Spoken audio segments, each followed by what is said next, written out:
are in the world of humanity 3 degrees: those of the body, the soul, and the spirit. The body is the physical or animal degree of man.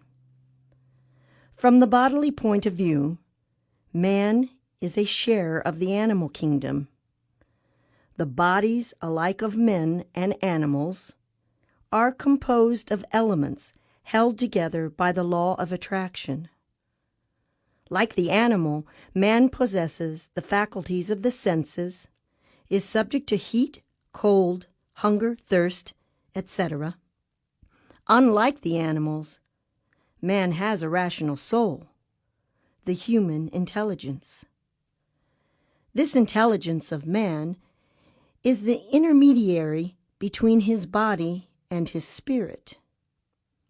When man allows the spirit, through his soul, to enlighten his understanding, then does he contain all creation, because man, being the culmination of all that went before, and thus superior to all previous evolutions, contains all the lower world within himself.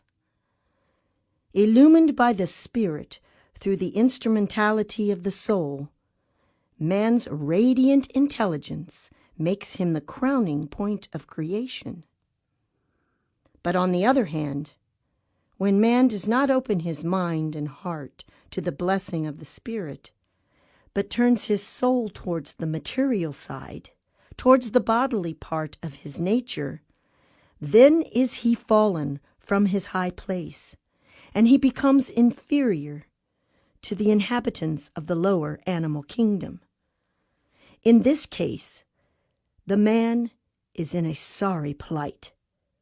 For if the spiritual qualities of the soul, open to the breath of the divine Spirit, are never used, they become atrophied, enfeebled, and at last incapable, whilst the soul's material qualities alone being exercised, they become terribly powerful, and the unhappy, misguided man becomes more savage, more unjust, more vile, more cruel, more malevolent than the lower animals themselves. All his aspirations and desires being strengthened by the lower side of the soul's nature, he becomes more and more brutal until his whole being is in no way superior to that of the beasts that perish. Men such as this plan to work evil, to hurt and to destroy. They are entirely without the spirit of divine compassion, for the celestial quality of the soul has been dominated by that of the material. If, on the contrary, the spiritual nature of the soul has been so strengthened that it holds the material side in subjection, then does the man approach the divine. His humanity becomes so glorified that the virtues of the celestial assembly are manifested in him. He radiates the mercy of God. He stimulates the spiritual progress of mankind, for he becomes a lamp to show light on their path. You perceive how the soul is the intermediary between the body and the spirit. In like manner is this tree the intermediary between the seed and the fruit. When the fruit of the tree appears and becomes ripe, then we know that the tree is perfect. If the tree bore no fruit, it would be merely a useless growth, serving no purpose.